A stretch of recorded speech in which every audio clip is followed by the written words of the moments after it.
vụ đi quốc lộ 279 và có 14 bản với 1.845 hộ và 8.469 nhân khẩu. Trong đó bản Thuần dân tộc Mông là 2 bản gồm 438 hộ chiếm 24% trong tổng nhân khẩu toàn xã,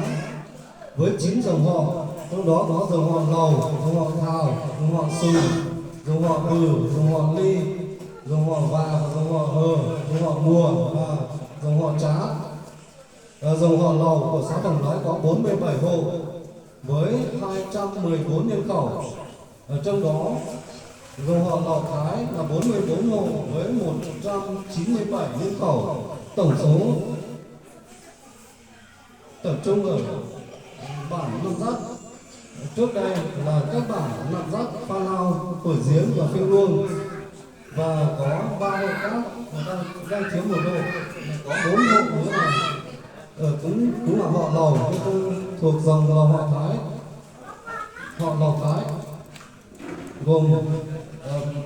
3 hộ ở bản Nậm Dắt và 1 hộ ở bản Cổng Trải, xã Tổng Lái. Về kết quả thực hiện đã đạt được, dòng họ Lầu luôn luôn tôn trọng phát huy sức mạnh khối đại đoàn kết giữa các dòng họ, giữa dòng họ Lầu với các dân tộc trong xã, tích cực thực hiện tốt các phong trào thi đua, lao động sản xuất, chuyển đổi cơ cấu cây trồng và nuôi nhằm nâng cao thu nhập và cải thiện đời sống, xóa đói giảm nghèo. Mà Đảng ủy, chính quyền, các ngành trong xã đã phát động, đã quan tâm biểu dương khen thưởng những cá nhân tập thể tiên tiến và những tấm gương có điển hình tiên tiến. Đến nay con cháu của dòng họ Lầu rất là mong không bỏ học và không học vào trường đại học trái phép, có nhiều nhà, nhiều gia đình hiếu học, có trình độ từ trung cấp, cao đẳng, đại học trở lên. 100% số hộ trong dòng họ có xe máy, 100% có tivi và 20% số hộ có máy sắt, máy nghiền. 100% số hộ của dòng họ Lầu được dùng nước sinh hoạt, nước sạch, được dùng nước sạch. Do đó, bộ mặt của dòng họ có nhiều khởi sắc. Sản xuất và phát triển năm sau cao hơn năm trước. Thu nhập bình quân đầu người của dòng họ Lầu là 5 triệu đồng trên 1 người 1 tháng, và thu nhập bình quân là 60 triệu đồng trên 1 người 1 năm. Thực hiện tốt bản cam kết 5 có 5 công của tỉnh ủy Sơn La khi có người qua đời, từ trẻ đến người già, đã không để dài ngày, không mở việc cho bò.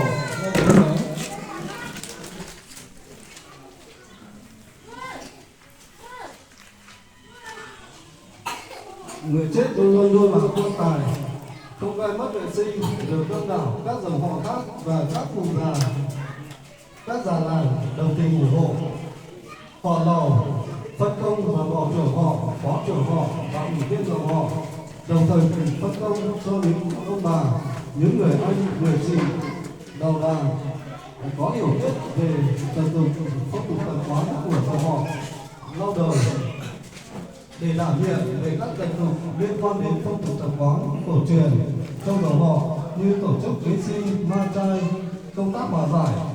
Họ Lầu cũng đã tổ chức thành lập một chi hội khuyến học của dòng họ, xây dựng quy chế hoạt động cụ thể và tổ chức hoạt động thường xuyên hàng năm. Năm 2022, chi hội khuyến học của dòng họ Lầu cũng đã tổng hợp và khen thưởng cho các cháu có thành tích học tập trong năm học 2021-2022.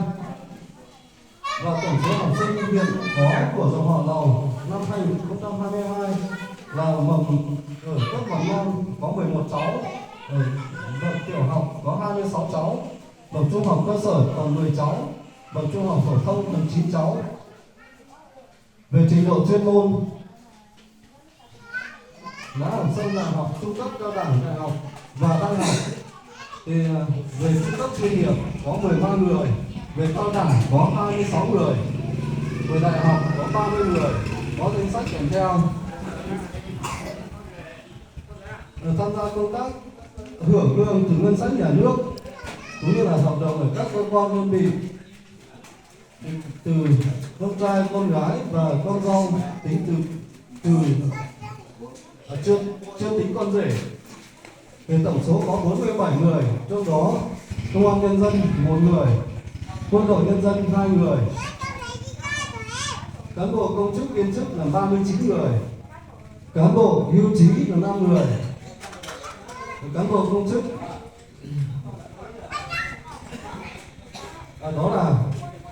đó là những cống hiến cho xã hội của con cháu trong dòng họ Lầu Thái từ đời các cụ ông cụ bà cho đến nay. Phần tiếp theo là nhiệm vụ trọng tâm của năm 2023 để tiếp tục phát huy được kết quả đạt được trong công tác xây dựng dòng họ, nâng cao đời sống vật chất tinh thần của dòng họ Lầu trên địa bàn xã Tổng Lái. Trong những năm tiếp theo, tôi xin đề xuất một số giải pháp như sau.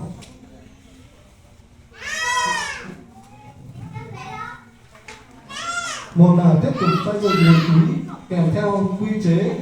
chi tiêu nội bộ cho hoạt động của dòng họ hàng năm và hỗ trợ các những hộ gia đình của dòng họ khi gặp hoàn cảnh khó khăn hoạn nạn, tuyên dương động viên các hộ gia đình có mô hình phát triển kinh tế nổi trội, người có sáng kiến mới đưa vào cách áp dụng hiệu quả trong lao động sản xuất và kinh doanh. Hai là xây dựng tinh thần đoàn kết trong dòng họ Lầu với tất cả các dòng họ khác và cả nhân dân các dân tộc khác trên địa bàn xã Tổng Lái, đẩy mạnh công tác xóa đói giảm nghèo, không di cư tự do, tăng gia sản xuất, xóa nhà ở, nhà tạm, nhà dồn nát và hộ nghèo, làm tốt công tác phòng chống ma túy, tuyên truyền và làm tốt công tác phòng chống ma túy, giữ vững an ninh chính trị, trật tự an toàn xã hội, đảm bảo quốc phòng an ninh gắn với phát triển kinh tế xã hội, đảm bảo kết hợp hài hòa giữa tăng trưởng kinh tế với phát triển văn hóa, tiến bộ công bằng, bảo vệ môi trường, nâng cao chất lượng chăm sóc sức khỏe cho cộng đồng, cho dòng họ Lầu. Ba là tiếp tục thực hiện có hiệu quả cuộc vận động học tập và làm theo tư tưởng đạo đức phong cách Hồ Chí Minh của Đảng, Nhà nước đã phát động, và tiếp tục kiện toàn hệ thống trưởng họ, chi bộ, khuyến học, giáo dục thế hệ trẻ có trình độ phát triển và có nhiều đảng viên trong dòng họ Lầu. 4 là tiếp tục thực hiện tốt công tác vận động quần chúng, không ngừng nâng cao và phát huy sức mạnh khối đại đoàn kết toàn dân tộc, quan tâm làm tốt công tác tuyên truyền vận động con em dòng họ Lầu chấp hành tốt các chủ trương chính sách của Đảng, pháp luật của nhà nước, củng cố phát huy giá trị văn hóa truyền thống tốt đẹp của dân tộc Mông, đồng hành lực của dòng họ Lầu, xóa bỏ dần dần những hủ tục lạc hậu, mê tín dị đoan và man chay cúng bái không phù hợp. Trên đây là cái nội dung báo cáo kết quả hoạt động của năm 2022 cũng như là một số cái nhiệm vụ năm 2023. Về danh sách những người có trình độ chuyên môn thì đại học vừa có 30 người, thì một là ông Lầu Sấy Chứ, hai là Vàng Thu Mì, nghĩa là cả tính cả con dâu và các bà với lại các ông và con trai ở trong con trai con gái ở trong dòng họ Lầu. Thì một là ông Lầu Sấy Chứ, hai là Vàng Thu Mì, ba Lầu Vương Sình, 4 là Lầu Lê Ly, 5 là Lầu Xuân Sánh, 6 là Vàng Thị Xuân, 7 là Lầu Thị Mai Hoa, 8 là Lầu Dũng Bùi, 9 là Lầu Suối Chía, 10 là Lầu Thị Cúc, 11 là Vàng Thị Chía, 12 là Lầu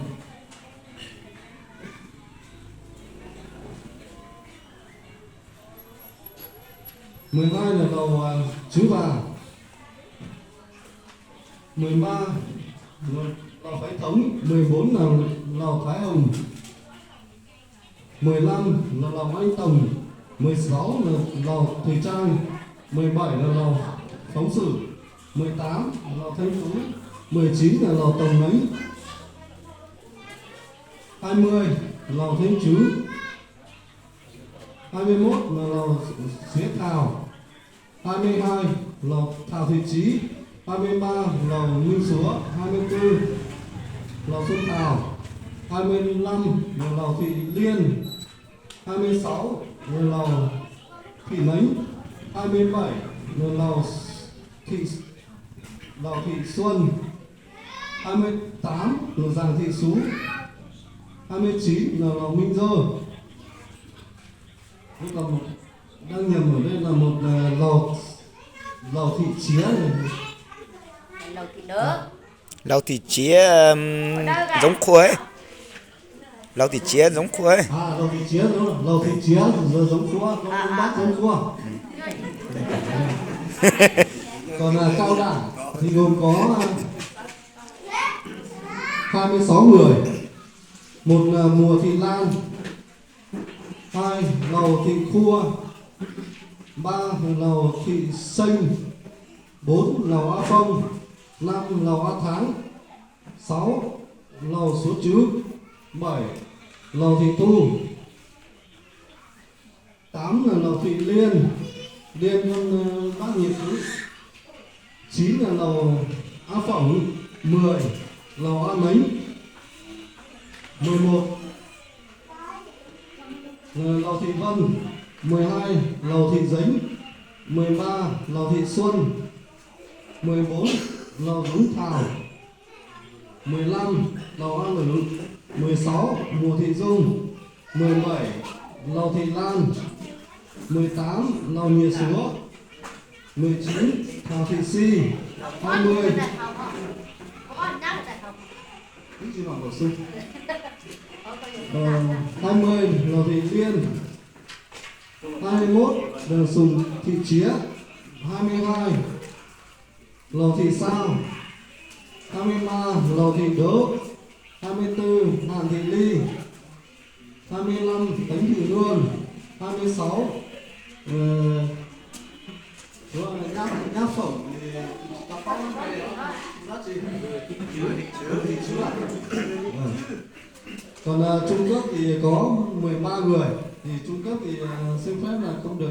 không thông qua, thông qua cả. Nếu thông qua cả thì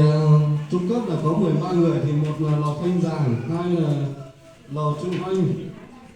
3 Mùa Thị Vá, 4 là lò Quỳnh Chu, 5 lò Quân Lử, lò Thị Xá, lò Thành Long, lò Thị Lan, lò A Kỷ,